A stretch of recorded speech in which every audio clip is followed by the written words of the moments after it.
بسم اللہ الرحمن الرحیم۔ وہاب وائس سننے والے معزز ساتھیوں، السلام علیکم۔ معزز ساتھیوں، ایک گاؤں میں ایک صاحب کی اپنی بیوی کے ساتھ انبن ہو گئی۔ ابھی جھگڑا ختم نہیں ہوا تھا کہ ایک مہمان آ گیا۔ خاوند نے اسے بیٹھک میں بٹھا دیا اور بیوی سے کہا کہ فلاں رشتہ دار مہمان آیا ہے، اس کے لیے کھانا بناؤ۔ وہ غصے میں تھی، کہنے لگی نہ تمہارے لیے کھانا ہے نہ تمہارے مہمان کے لیے۔ وہ بڑا پریشان ہو گیا اور سوچنے لگا لڑائی تو ہماری اپنی ہے، اگر رشتہ دار کو پتہ چل گیا تو خواہ مخواہ کی باتیں ہوں گی، لہٰذا خاموشی سے آ کر مہمان کے پاس بیٹھ گیا۔ اتنے میں اسے خیال آیا کہ چلو اپنی بیوی اگر روٹی نہیں پکاتی تو سامنے والے ہمارے ہمسائے بہت اچھے ہیں، خاندان والی ہی بات ہے، میں ان کو ایک مہمان کا کھانا پکانے کے لیے کہہ دیتا ہوں۔ چنانچہ وہ ان کے پاس گیا اور کہنے لگا کہ میری بیوی کی طبیعت خراب ہے، لہٰذا آپ ہمارے مہمان کے لیے کھانا بنا دیجئے۔ انہوں نے کہا بہت اچھا، جتنے آدمیوں کا کہیں کھانا بنا دیتے ہیں۔ وہ مطمئن ہو گیا اور مہمان کے پاس آ کر بیٹھ گیا کہ مہمان کو کم از کم کھانا تو مل جائے گا، جس سے عزت بھی بچ جائے گی۔ تھوڑی دیر بعد مہمان نے کہا ذرا ٹھنڈا پانی تو لا دیجئے۔ وہ اٹھا کے گھڑے کا ٹھنڈا پانی لاتا ہوں۔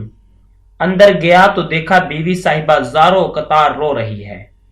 وہ بڑا حیران ہوا کہ یہ شیرنی اور اس کے آنسو۔ کہنے لگا کیا بات ہے؟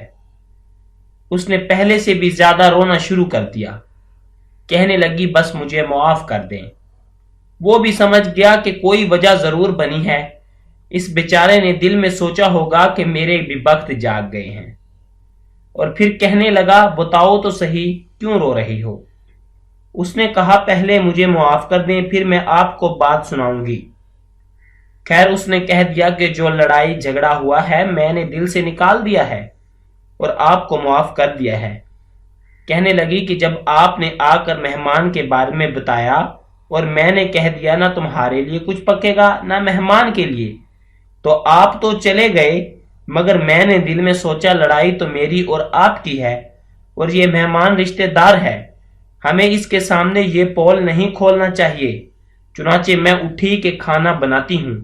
جب میں کچن میں گئی تو میں نے دیکھا کہ جس بوری میں ہمارا آٹا پڑا ہوتا ہے، ایک سفید ریش آدمی اس بوری میں سے آٹا نکال رہا ہے۔